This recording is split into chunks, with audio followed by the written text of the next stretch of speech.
혹시 이런 말 해보신 적 있으신가요? 옆집 애는 벌써 한글 다 뗐대.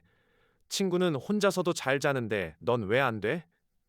형아는 이 나이에 이미 했어. 사랑하는 아이를 더 잘 키우고 싶은 마음에서 나온 말입니다. 다른 아이들과 비교하며 동기를 주려고 했던 그 한마디.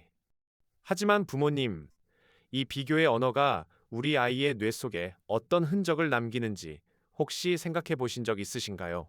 많은 부모님들이 비교를 자극으로 생각합니다. 저 친구처럼 하고 싶어서 더 노력하겠지. 경쟁심이 생기면 동기부여가 되겠지. 이렇게 말이죠. 하지만 뇌과학은 조금 다른 방향을 보여줍니다. 아이는 비교를 들을 때마다 나는 부족하다는 신호를 받아들이고 그 신호는 뇌 속에 조용히 쌓이기 시작합니다. 스탠퍼드 자기개념 발달 연구에 따르면 반복적인 비교 언어는 아이의 자기 개념 형성 영역, 즉 medial prefrontal cortex에 깊은 흔적을 남깁니다. 이 부분은 아이가 나는 누구인가, 나는 어떤 사람인가를 정의하는 뇌 영역입니다. 비교를 자주 듣는 아이는 이곳에 나는 부족하다, 나는 뒤처진다, 나는 남들만큼 못한다는 신경 패턴을 반복적으로 새기게 됩니다. 이 패턴이 고착되면 아이는 새로운 도전 앞에서 어차피 난 안 돼 라는 자동 반응을 보이게 됩니다. 이것이 바로 학습된 무기력입니다. 더 안타까운 건 이겁니다. 비교를 자주 듣고 자란 아이는 내적 동기보다 외적 평가에 의존하는 뇌 구조를 형성하게 됩니다. 이게 재미있어서 내가 하고 싶어서가 아니라 엄마가 뭐라고 할까? 친구보다 잘해야 해라는 외부 기준으로만 세상을 보게 되는 거죠. 하버드 아동발달센터는 이러한 외적 평가 중심의 뇌 발달이 장기적으로 아이의 자존감과 회복 탄력성에 심각한 영향을 미친다고 경고합니다. 그렇다면 부모님, 우리는 어떻게 해야 할까요? 비교하지 말아야 한다는 건 알지만 솔직히 쉽지 않습니다. 다른 아이들이 잘하는 모습을 보면 불안해지고 우리 아이만 뒤처지는 건 아닐까 걱정이 밀려옵니다. 그 마음 충분히 이해합니다. 하지만 오늘 여러분께 전하고 싶은 건 이겁니다. 비교 대신 아이의 자기 성장 기준을 세워주는 언어 습관만 있으면 우리는 충분히 달라질 수 있습니다. 첫 번째, 과거의 아이와 비교하는 언어를 사용하세요. 다른 아이가 아니라 어제의 우리 아이와 비교하는 겁니다. 어제의 너보다 오늘의 네가 어떤지가 중요해. 이 한마디는 아이에게 성장의 기준을 외부가 아닌 내부에 두게 만듭니다.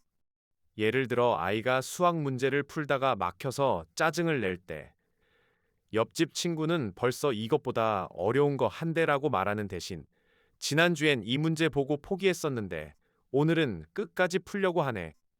그게 진짜 성장이야 라고 말해보세요. 아이의 뇌는 이 순간 자신의 노력과 과정에 집중하게 되고 도파민 회로가 긍정적으로 작동합니다. 두 번째, 아이의 고유한 속도를 인정하는 언어를 사용하세요. 내 속도가 있어. 그게 틀린 게 아니야. 이 말은 아이에게 안정감을 줍니다. 예일감정연구소에 따르면 아이가 자신의 속도를 존중받는다고 느낄 때 편도체의 불안 반응이 줄어들고 전전두엽의 계획 기능이 활성화됩니다.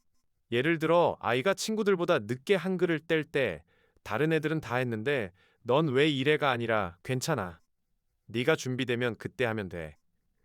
천천히 가도 결국 도착하는 건 똑같아 라고 말해주세요. 이 짧은 말 한마디가 아이에게 심리적 안정감을 주고 학습에 대한 두려움을 줄여줍니다. 세 번째, 비교 대상을 명확히 분리하는 언어를 사용하세요. 친구는 친구고 넌 내 길이 있어. 이 표현은 아이가 타인과 자신을 분리해서 생각할 수 있게 도와줍니다. 아이의 뇌는 아직 자기와 타인을 명확히 구분하는 능력이 발달 중입니다. 비교를 들으면 자기 정체성 자체가 흔들립니다. 하지만 친구는 친구의 강점이 있고 너는 내 강점이 있어.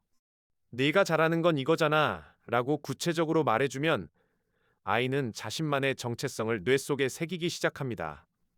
네 번째, 아이의 노력과 과정을 언어화해 주세요. 내가 포기하지 않고 계속 시도한 게 대단해.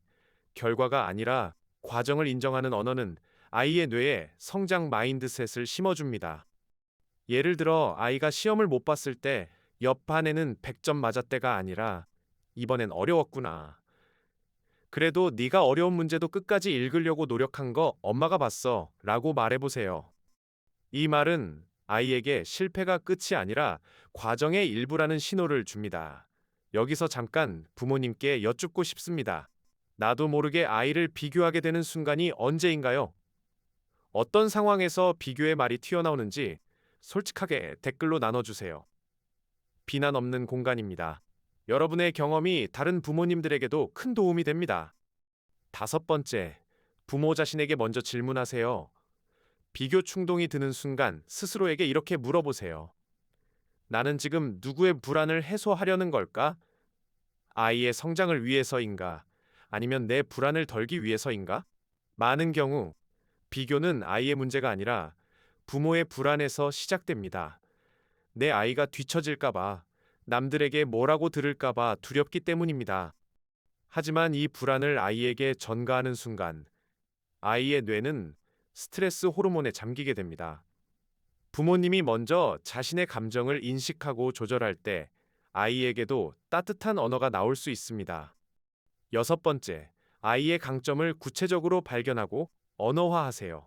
넌 친구 마음을 잘 읽어주는 따뜻한 아이야. 넌 한번 시작하면 끝까지 해내는 끈기가 있어. 이렇게 고유하는 강점을 발견하고 말로 전해주면 아이는 자기 자신에게 가치가 있다는 걸 느끼게 됩니다. MIT 언어 발달 연구에 따르면 부모가 아이의 강점을 구체적으로 언어화할수록 아이의 자기 효능감이 높아지고 도전 과제 앞에서도 긍정적인 태도를 유지하게 됩니다. 부모님, 비교는 사랑에서 나온 말일 수 있습니다. 하지만 그 사랑이 아이에게 상처로 전달되는 있습니다.